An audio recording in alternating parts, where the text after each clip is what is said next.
Good morning. I'm Castro, and I'm honored to serve as the interim minister of this congregation, and my pronouns are he, him. Welcome to our service. In this sacred space, we celebrate our humanity, our diversity, and the boundless love that unites us all. The Unitarian Universalist Congregation of Phoenix strives to be a spiritual community for our time, one that is theologically diverse, radically inclusive, and justice-centered. Our doors swing wide to embrace all who seek a welcoming place. May our worship today be a source of inspiration, a comfort in challenging times, and a call to action. If you are new here, a loving welcome to you. We encourage you to come back several times as our services are different each week.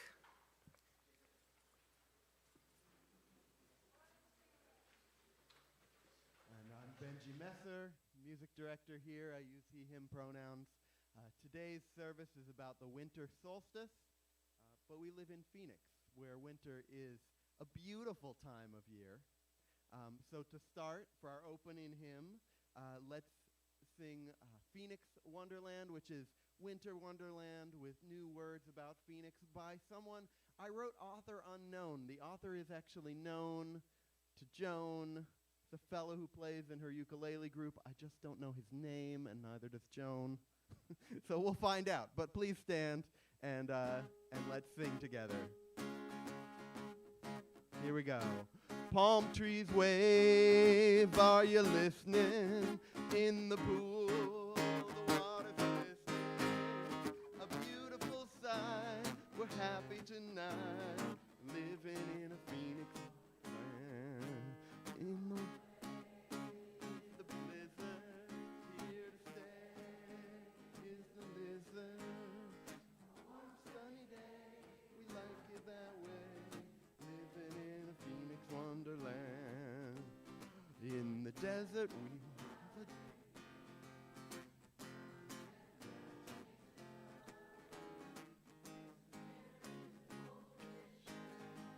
it's pizza wings and tacos by the ton. We'll perspire as the temperatures rise higher. A warm sunny day, we like it that way. Whistle with me.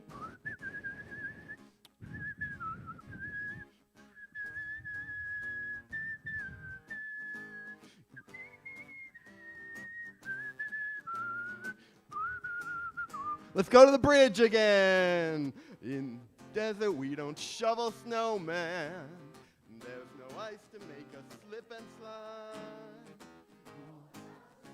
Air conditioned, so we can all be cold when we're inside. Later on, if we're wishing, we can golf or go fishing. A warm sunny day, we like it that way. Living in a Phoenix wonderland. Let's tag that. A warm sunny day, we like it that way. Living in a Phoenix wonderland. Thank you all. Please remain standing for our chalice lighting. Hello, my name is Bill Snowden. I'm your worship associate today, and we're here.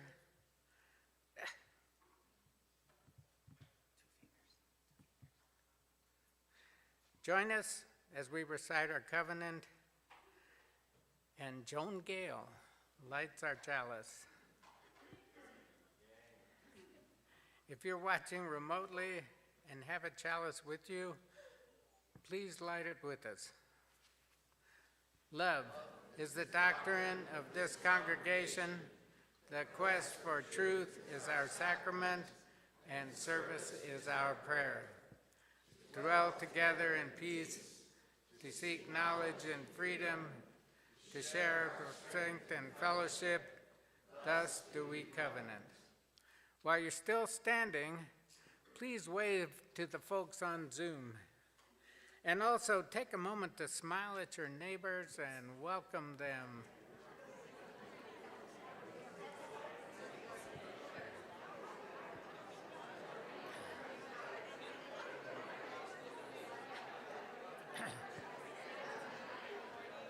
Okay, you may be seated.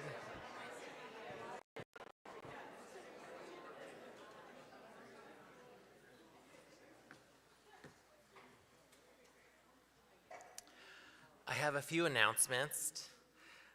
We have a number of ways to worship here at UUCP. The sanctuary is open to people of all ages. There's a table right over there that is for all ages, and it is unsupervised. It is a space for anyone who would like to move their hands while listening to the service. We ask that if you need to speak during service, you do so in a quiet voice so everyone can enjoy their own spiritual journey. And parents, we ask you to help your little humans if they are struggling with that.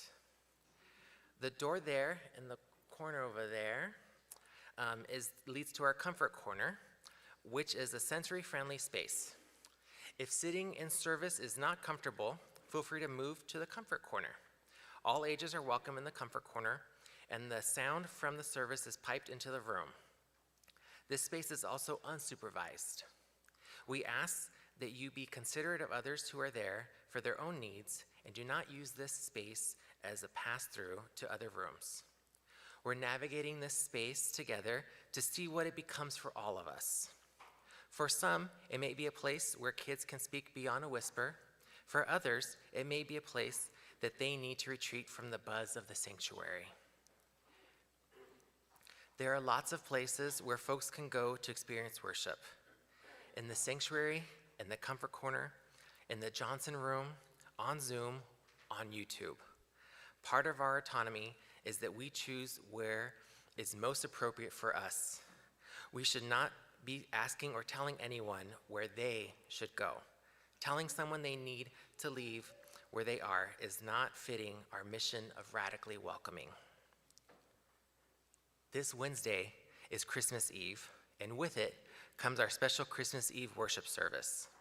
It is at 6:30 p.m., and the message is, "Be not afraid." And we'll conclude with our candlelight silent night. Following it, we'll have cider and cookies in the Johnson room. We'll have some cookies, but would love to do a cookie exchange that has been popular in the past. Bring a dozen cookies and swap with others. And finally, with Christmas Eve on Wednesday, we need to pull out all of our chairs after service. So I would love if we could get 10 volunteers to stay 10 minutes after service.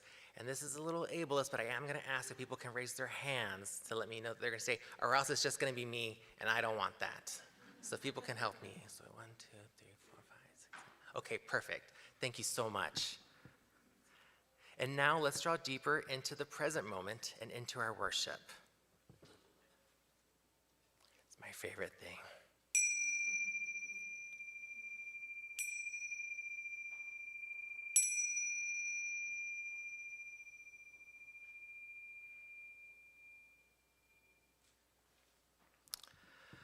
We're doing something a little different this morning and combining our together time with opening words. I invite anyone who would like to come forward for our together time to join me with Joan Gale up front here, right up here by this table.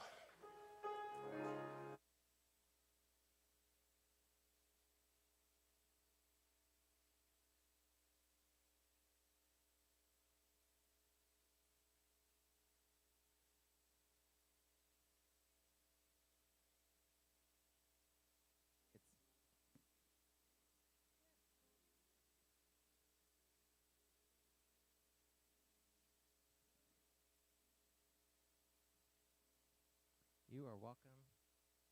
Thank you. Yeah, you're welcome to sit. We're going to be here a little while, so you're welcome to sit and join us. Yeah. Okay. So thanks for joining us, everybody. Today is Winter Solstice, so Joan is joining me because we're going to talk about that and learn from it as well, too. So I would love to see if any of our little humans want to take a moment and see if they know what Winter Solstice is. Does anyone know what Winter Solstice is? And it's okay if you don't know. We're going to find out together. Perfect. This is a great service to learn. Okay, so Joan, if you would please help us. What is Winter Solstice, and why is it dark earlier during this season? Right. So I need a little person to help me. Somebody, let me put that down. Somebody that could hold this up in the air for me. Is there anybody here that could do that? Okay. That'll do. Yes. You'll have to hold it up in the air. That's great. Thank you. So for the last 6 months, Phoenix has been getting more and more dark. That's a normal thing. It happens every year. So every day for the last 6 months, the sun sets a little bit later, and it gets up a little bit later, the sun sets a little bit earlier and gets up a little bit later. So we're going to show you that. Imagine this is the Earth, okay? And this is the sun. And you know that the sun goes around the Earth. And this little dot here, can you see that red dot? Thank you. The Earth goes around the sun. Boy, the Earth goes around the sun. I really do know that. I'm sorry. And you see this little dot here, this little red dot? That is Phoenix. Let's pretend that's Phoenix. And as it's going around, no, keep the sun still. The Earth goes around. And that little dot, being Phoenix, sometimes it tilts down, sometimes it tilts up, sometimes it tilts directly at the sun. And when it tilts away, we get less and less sun. When it tilts directly towards it, we get more and more sun. And so right now, we're in a place where we're tilting slightly away as it's going around. And that's a scientific explanation, but there's a lot more to it. Thanks, Joan. Thank you. And thank you, Bonnie, for helping us. Yeah. Okay, so Joan, what spiritual significance does winter solstice hold? Oh, I'm really glad to be able to talk about this. That's a very important piece. You know, this is a time to stop and to celebrate. Sometimes we call it the great pause because there's less and less sun. And it's a time that we may feel we want to rest and to think about our past and our future and things that are more important than us, bigger than us. And that's a very important thing to do once in a while. So this is a sacred chance. Sometimes we look at what happened in the past and we think about what we liked, what we didn't like. And you know what we didn't like, we can just let it go. What we like, those will be happy memories. And we can talk to others about it, enjoy it, and think about ways in which we can bring that into the new year. So the other part of solstice is, how are we going to live in the new year? You know, that's a very important part of what we want to do with our lives and how we want to relate to each other. And sometimes when we do that, when we think about those things, we celebrate. Like today, we light candles, we will be singing, we eat a lot of wonderful foods, and just think about how life can be better in the future. And that's a big part of what a spiritual piece is in our life. Thank you, Joan. Last question. What do light, direction, and nature's elements signify during winter solstice? Right. And Joan, I know the audience would love to see you too when you're talking about this. Yeah. I'm sorry. Yeah. I'm talking to the children, of course, but everyone. Thank you. So the candles and fire, they remind us that the sun is coming back. Gradually, we're going to be having more and more sunlight up until June, and then that cycle starts all over again. So these are the days of renewal and hope and finding our path forward. So we use the directions, and we start in the east because that's where the sun rises. So all of the directions relate to where the sun is. And many people, our American Indians do this, pagans do it.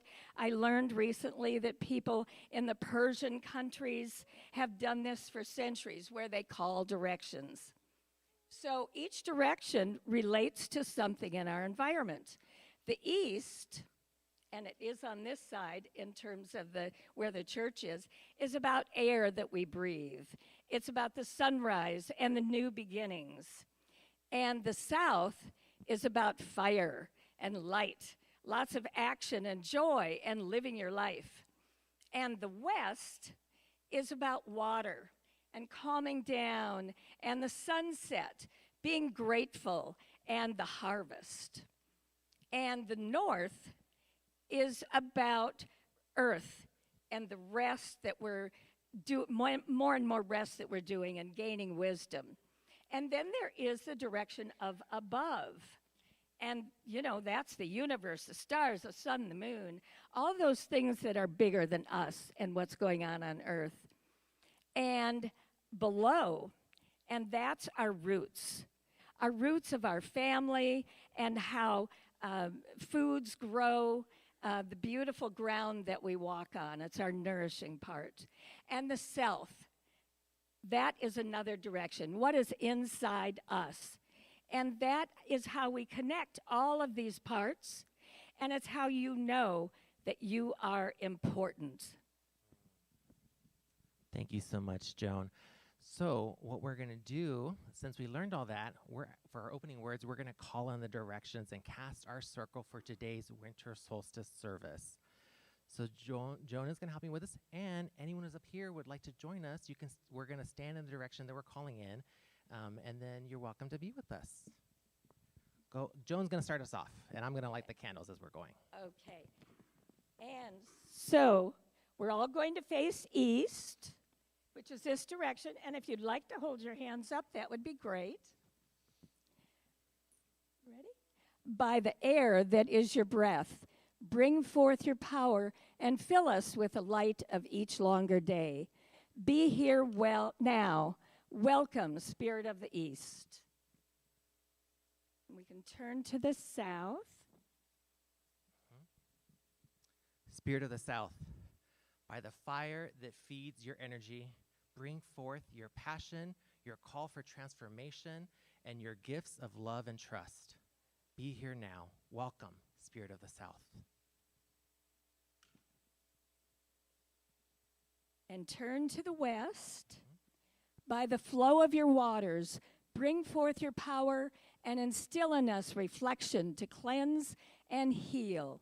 Be here now. Welcome, Spirit of the West. And we turn to the north. Spirit of the North, by the grounding in your earth, bring forth your power and help us get still for the silence and deep dreaming that informs our visions. Be here now. Welcome, Spirit of the North. And you can face the table. Spirit of above. By the boundless possibilities of the universe, bring forth your power and remind us of our connection to all that is. Be here now. Welcome, Spirit of above.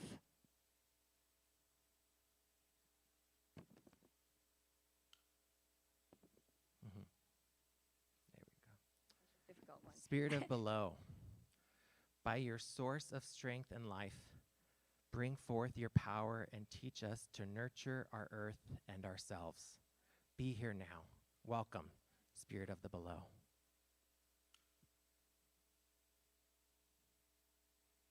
And Spirit of within, by your bright spark of love, bring forth your power and be with us this solstice day.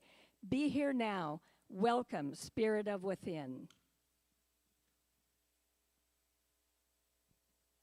Our circle has been cast for our winter solstice service, beloveds. Thank you for joining me today, Joan, and thank you everyone for coming up. You're welcome to be seated.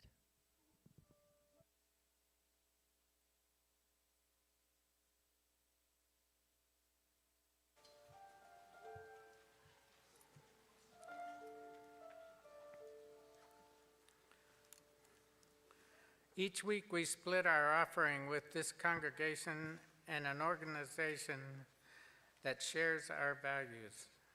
For December, our Share the Plate partner is Thrive Arizona.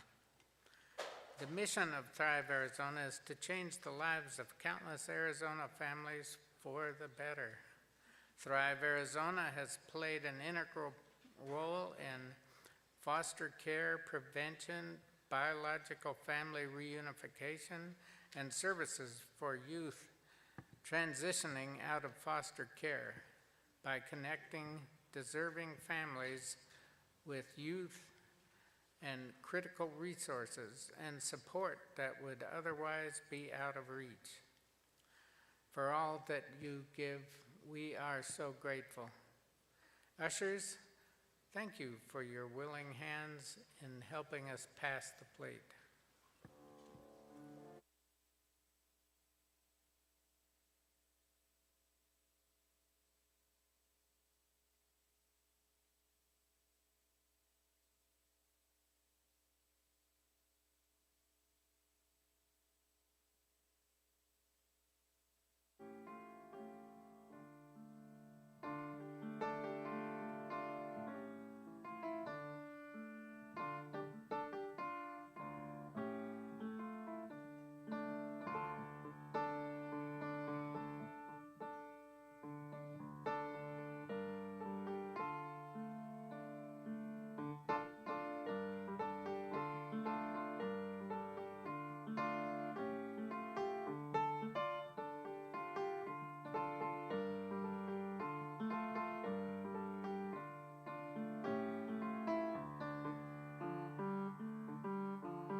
Benji, thanks so much for the Ochanica piece during our offering.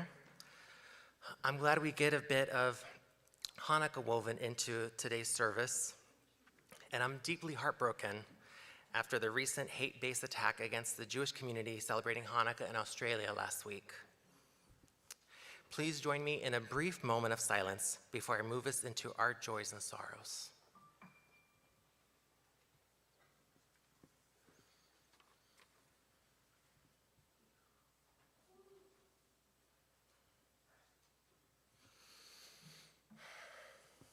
Beloveds, we recognize that our lives are interconnected. Part of our journey as a community is sharing our significant milestones, joys, and sorrows. If you're on Zoom, you can put a note in the chat. If you're in person and want us to read your joy or sorrow next week, fill out a card before service at the small table in the back of the sanctuary. And I'm going to open the Zoom chat.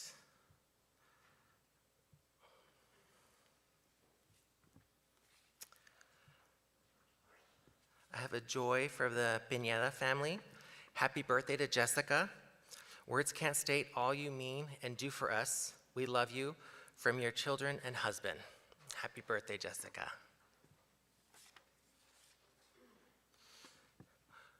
We have a sorrow from Ed Cernick. Armando Reyes, a wonderful family man who has done our yard work for many years, failed to show up about a week ago to do his work and has been unreachable.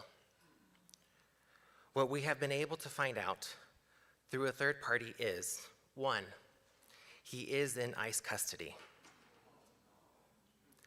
2, he has a lawyer.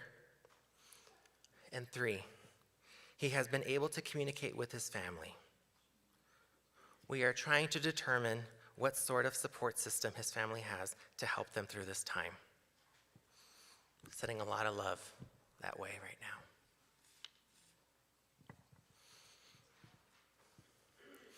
And from the Lifshitz family, They offer two joys. Happy 20th birthday, Colin. Yesterday, Colin's football team, University of Wisconsin, River Falls, made it to the NCAA Division III National Finals. Congratulations on that, Joy. Yeah.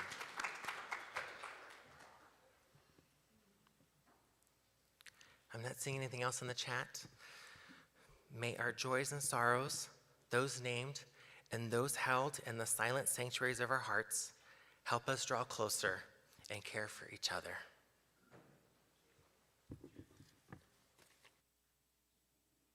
I now invite us into a time of meditation and prayer. Take a moment to settle your bodies. I always like to stretch while I'm up here. And be here in this present. Infinite web of life, spirit of love, great mystery that is darkness. On this darkest night, may we observe the stars. On this longest night, may we find rest. On this winter night, may we feel warmth. On this night, this magical night, may our minds see the infinity of space, may our bodies find rest, and may our spirits feel the warmth of community. May this be so. Blessed be. Amen.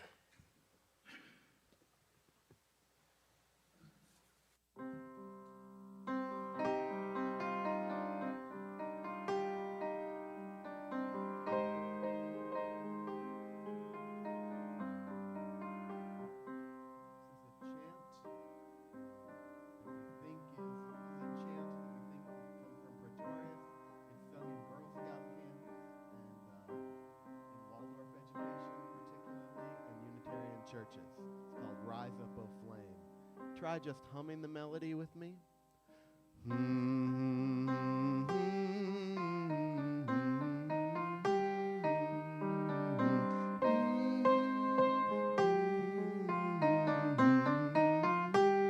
Again.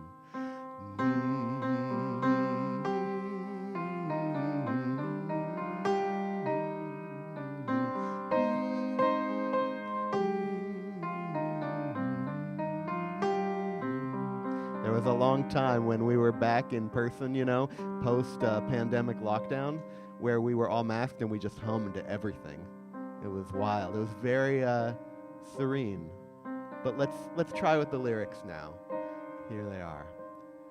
Rise up, O flame, by thy light glowing, show to us beauty, vision, and joy. Again.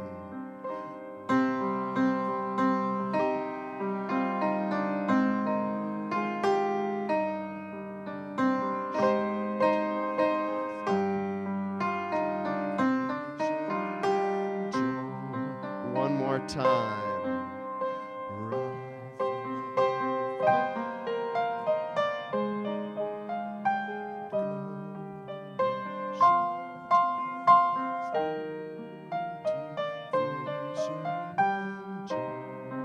Do we know it well enough to do it in two parts yet? Yeah? Okay. It's a two-part round, and I'm going to start with the folks on this side of the room as my team one, because I'm over here, and then we'll have the other folks. So stand up if you would, and we'll come in. It's 6 beats at the cannon. So here we go.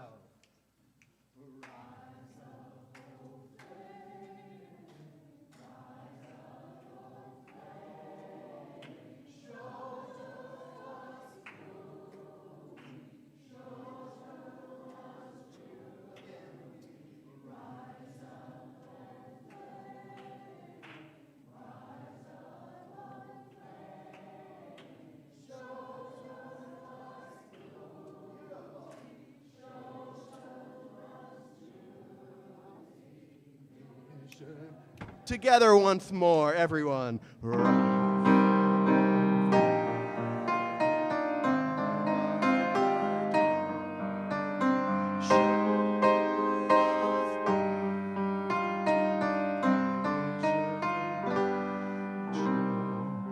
Thank you. Please be seated.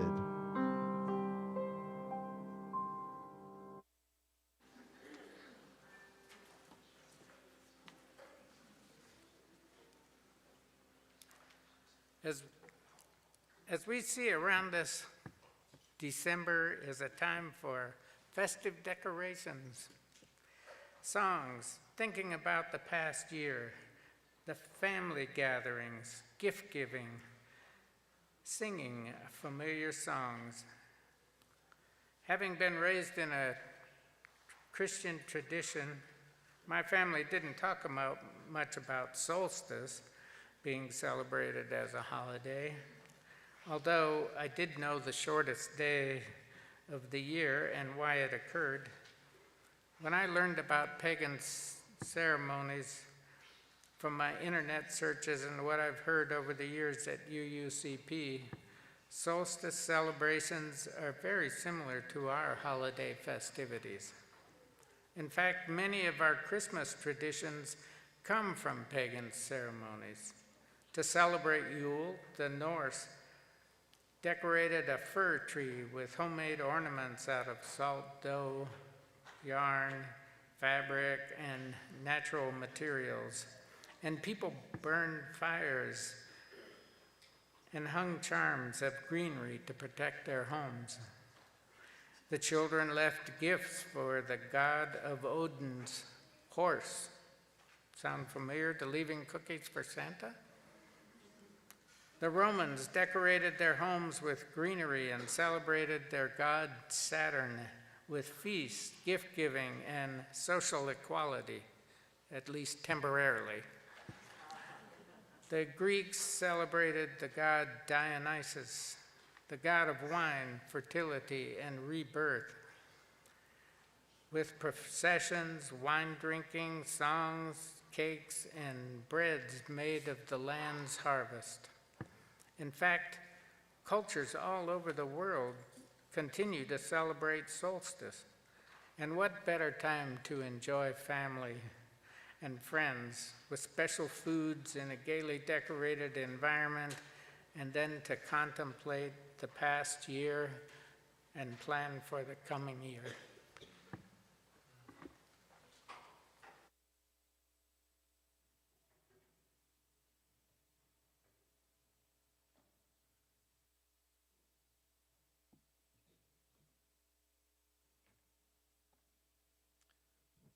Let me check my tuning quickly. I'm going to be playing you a song by Dar Williams that is perfect for the season, about people of different faiths enjoying each other at this time of year. It's called The Christians and the Pagans, but I have heard Dar play this and say the Christians and the Muslims, and the Christians and the Jews, and so we can take it to mean any sort of, well, at least I don't know if we can take it to mean different things, but I know she cares about all faiths getting along. So it goes like this. Amber called her uncle, said we're up here for the holiday. Jane and I were having solstice, now we need a place to stay. And her Christ-loving uncle watched his wife hang Mary on a tree. He watched his son hang candy canes, all made with red dye number 3. He told his niece it's Christmas Eve, I know our life is not your style. She said, Christmas is like solstice and we miss you and it's been a while. So the Christians and the pagans sat together at the table, finding faith and common ground the best that they were able. And just before the meal was served, hands were held and prayers were said, sending hope for peace on earth to all their gods and goddesses. The food was great, the tree plugged in, the meal had gone without a hitch, till Timmy turned to Amber and said, is it true that you're a witch? His mom jumped up and said the pies are burning, and she hit the kitchen, and it was Jane who spoke. She said, it's true, your cousin's not a Christian, But we love trees, we love the snow, the friends we have, the world we share, and you find magic from your God, and we find magic everywhere. So the Christians and the pagans sat together at the table, finding faith and common ground the best that they were able. And where does magic come from? I think magic's in the learning, 'cause now when Christians sit with pagans, only pumpkin pies are burning. When Amber tried to do the dishes, her aunt said, really, no, don't bother. Amber's uncle saw how Amber looked like Tim and liked her father. He thought about his brother, how they hadn't spoken in a year. He thought he'd call him up and say, it's Christmas and your daughter's here. He thought of fathers, sons, and brothers, saw his own son tug his sleeve, saying, can I be a pagan? Dad said, we'll discuss it when they leave. So the Christians and the pagans sat together at the table, finding faith and common ground the best that they were able, lighting trees in darkness, learning new ways from the old, and making sense of history and drawing warmth out of the cold.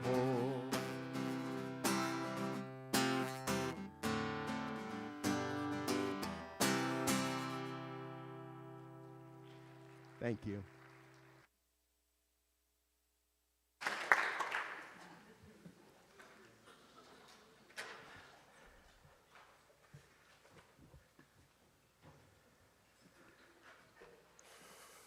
The first time I saw the word solstice, it was on a calendar. I was so young that I didn't even know how to say the word, let alone understand what it meant. You see, my father's the type who enjoys having calendars hanging around the house. And when I say not just one calendar, we had a lot of calendars. There was a calendar in the kitchen by the phone. There was a calendar in the family room by the phone. There was a calendar hanging on the back of both bathroom doors. There was mid-sized calendars on the nightstands by each bed. And we also had magnet calendars on the fridges. We also had those tiny little calendars in the cars. So there was really no reason why you would not know what day it is, because there was always a calendar within reach and sight of you. And why did my dad have so many calendars, though? He was a mailman. And so during his routes, he had a lot of businesses. And this is the time of year when they give out calendars as promos. And he was happy to take the calendars. He couldn't say no. It was a free calendar. And so we had calendars everywhere and a surplus of calendars, because if they were giving them to him, he was going to take them. And so what we would do with the extras is we would get them ready to hand them out to family and friends. And we would put down people's birthdays, anniversaries, special occasions that year that are coming up. And guess who got to help him when he was really young? This guy right here. So there I was, helping him fill out all the calendars. And since December was my birthday month, it's on the 7th, I made sure to take my time filling out that month. It became the month I studied the most. Of course, I'd stop to look at how many holidays and celebrations my birthday had to compete with. Christmas, Hanukkah, Kwanzaa, New Year's Eve, and so many more. And each year between those holidays and celebrations listed, I saw the word solstice. But I was still unsure what it truly meant. Later in life, I would find out more. And while I found out more about solstice during my spiritual explorations, I need to offer that studying and experiencing are vastly different. For you see, I have been navigating an arduous journey of balancing light and darkness in my own recent life. About a year and a half ago, I was going through some medical stuff with my skin. And my doctor couldn't send me to a dermatologist. The dermatologist did some tests, had to come back for some more tests, get some lab results taken, and it came back that I had skin cancer. And I went into a spiral. because I was like, I'm too young to have skin cancer. What do you mean I have skin cancer? But I was being taken care of. My family was checking in on me. I had people who were calling me, wanting to make sure, have lunch with me, have a meal with me. I was really being cared for at a time when I was avoiding the sun. So much so that I would take the night shifts at work. I was at a hospital at the time, and so I was happy to take the night shifts from people. I would sleep during the day, and I would find ways to do everything when the sun was out. I'd go to the gym before the sunrise. I'd go out to do my errands after sunset. I was an avid avoider of vitamin D in those moments. But I wasn't afraid of the dark. I embraced the dark. It welcomed me at a time when I was struggling with something that I didn't know what to do about. And as I prepped for my Mohs surgery, my dad gave me a calendar for all my appointments so I could keep track of everything and see it right in front of my face on the door.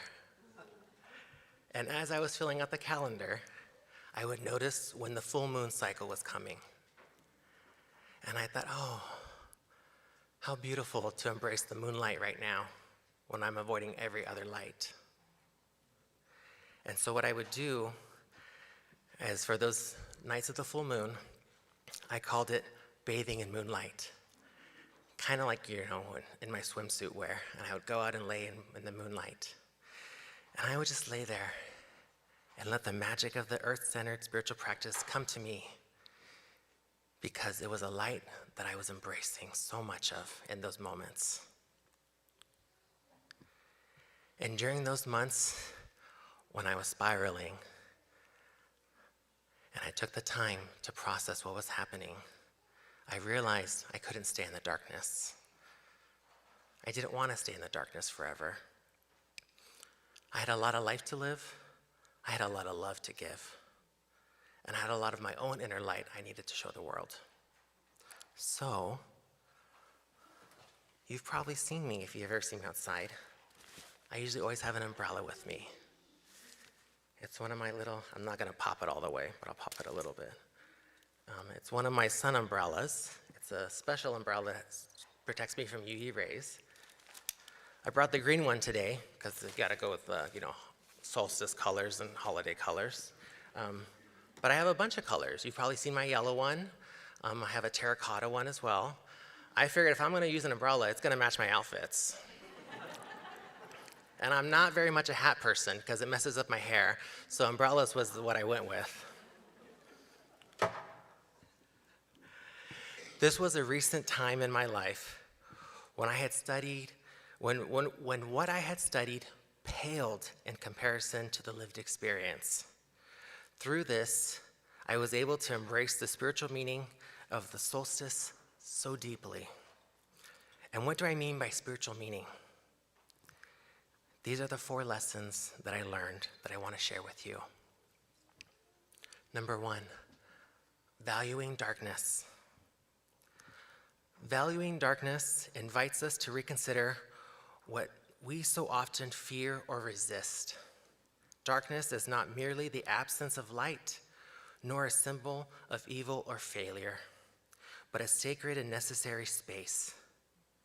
It is the space of rest and after effort, of quiet before understanding emerges, like rich soil that holds seeds unseen or the protective safety of the womb.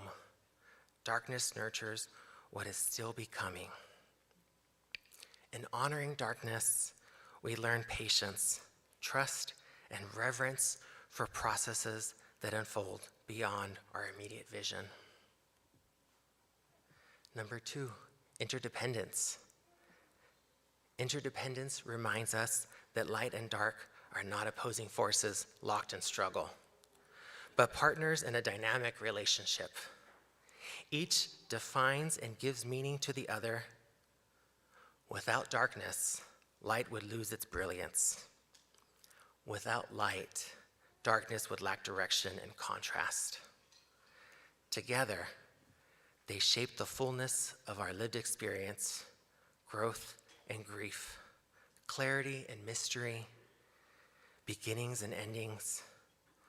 Wholeness arises not from choosing one over the other, but from recognizing their mutual reliance.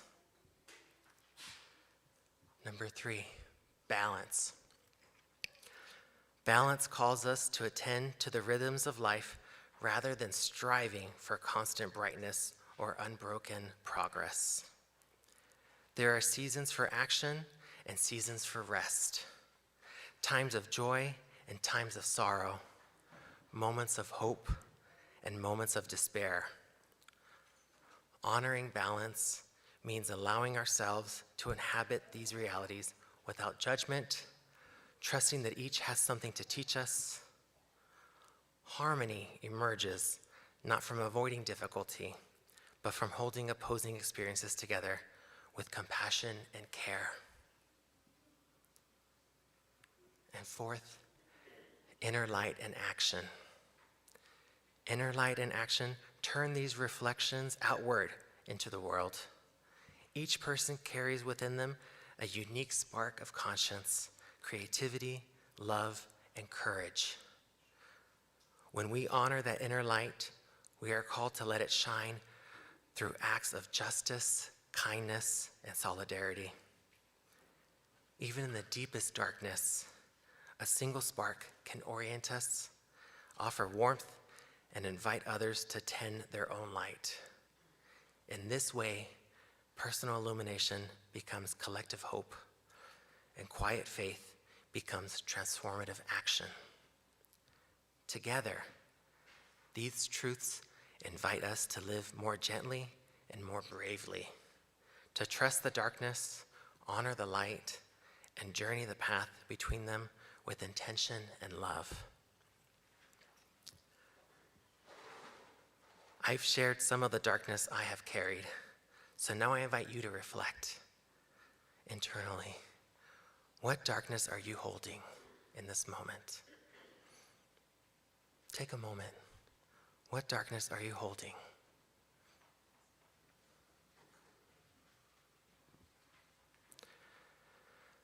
Maybe it's something medical, like I shared. Perhaps it is a heavy grief or a quiet depression you carry within. Maybe it is the stress of food insecurity or the constant worry of rent and bills piling up. It could be an addiction you are struggling with, or perhaps it is something more challenging to name, an unease, a sense of being off. Often, when we encounter darkness in our own lives, we have been taught to interpret it as something wrong, something shameful or dangerous. We learn, sometimes without words, that struggle should be hidden, that grief should be managed quietly, that doubt or despair are signs of failure rather than part of being human. Because we rarely make space to speak openly about these experiences, darkness becomes isolating.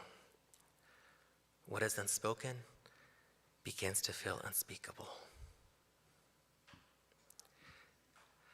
This teaching is reinforced by the broader culture we inhabit. From a young age, many of us are surrounded by messages that equate light with goodness, purity, safety, and success, while darkness is framed as threatening, immoral, or broken. These metaphors shape not only how one understands our inner lives, but also how we relate to one another. Over time, they seep into one's assumptions so deeply that many stop noticing them. And this is not merely symbolic. These associations have real and harmful consequences. When light is constantly coded as good and darkness as bad, those values can be projected onto human bodies themselves. Racism is one of the most devastating places where this shows up, where worth, safety, and belonging are unjustly judged based on skin tone, What begins as a metaphor becomes structure, and what starts as a story becomes systems of harm. For Unitarian Universalists, naming this connection matters. Our faith calls us to examine the stories we inherit and ask whom they serve and whom they harm. When we challenge the idea that darkness is inherently bad, we are not only making space for our own grief, rest, and complexity, we are also resisting a worldview that has justified exclusion and violence. In reclaiming darkness as a place of depth, possibility, and transformation, we take a step toward healing within ourselves and within our shared life. This work asks us to be brave, to sit with discomfort, to unlearn that many of us have been taught, and to imagine a more spacious way of being human. One where all of who we are and all of who our neighbors are can belong. Thankfully, the ancient wisdom of solstice reminds us that its teachings remain alive. We are called to value darkness, recognize our interdependence, tend to the balance of our lives, and carry our inner light into the work of love and justice. The world is vast, beloveds, yet here at UUCP, we are drawn together. One of the gifts I cherish most in our worship is the sharing of joys and sorrows as a sacred practice that helps us hold both light and darkness within this community. Our shared, loving container is wide enough to hold it all. It always has been, and it always will be. In closing, I offer this blessing of mine to each of you. On this turning of the year, we pause at the meeting place of light and darkness. We give thanks for light, for clarity, warmth, courage, and hope. We honor the darkness for rest, mystery, renewal, and the fertile ground where new life quietly begins. May we learn to live in balance, embracing both joy and sorrow, striving and rest, knowing each has its season and its wisdom. May we tend the small lights within us, trusting that even the gentlest glow can guide us through long nights. And as the light slowly returns, may we carry forward compassion, justice, and love, becoming light for one another in a world that longs for wholeness. Blessed be this turning, and blessed be all who journey this path of balancing light and darkness. Let it be so.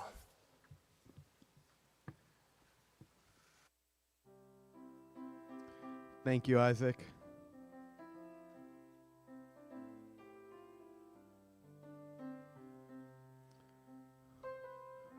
We Shall Be Known by Carisha Longacre of Mamuse sings of tending fires together during a great turning.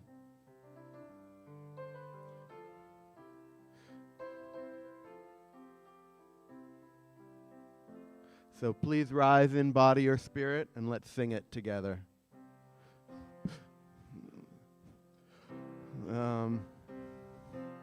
We shall be known by the company we keep, by the ones who circle round to tend these fires. We shall be known by the ones who sow and reap the seeds of change alive from deep within the earth. It is time now. It is time now that we thrive. It is time we lead ourselves into the well. It is time now, and what a time to be alive. In this great turning we shall learn to lead in love. In this great turning we shall learn to lead in love. We shall be known by the company we keep, by the ones who circle round to tend these fires. We shall be known by the ones who sow and reap the seeds of change alive from deep within the earth. It is time now that we thrive. It is time we lead ourselves into the well. It is time now, and what a time to be alive. In this great turning we shall learn to lead in love. In this great turning we shall learn to lead in. In this great turning we shall learn to lead in love. In this great turning we shall learn to lead in love. Thank you all. Isaac, would you like folks to stay standing to finish the directions or to be seated? Please be seated, everyone.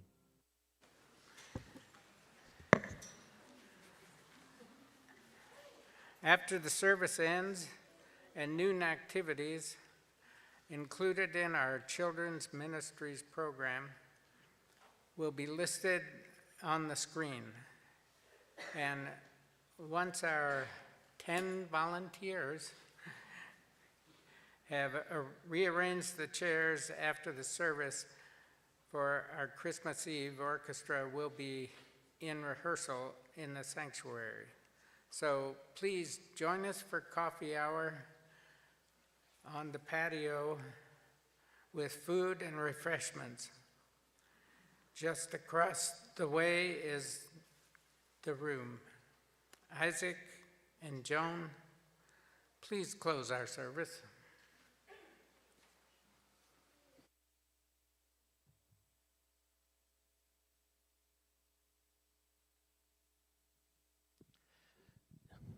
Joan and I are meeting in front of our altar as we dismiss the directions to close out our Winter Solstice service.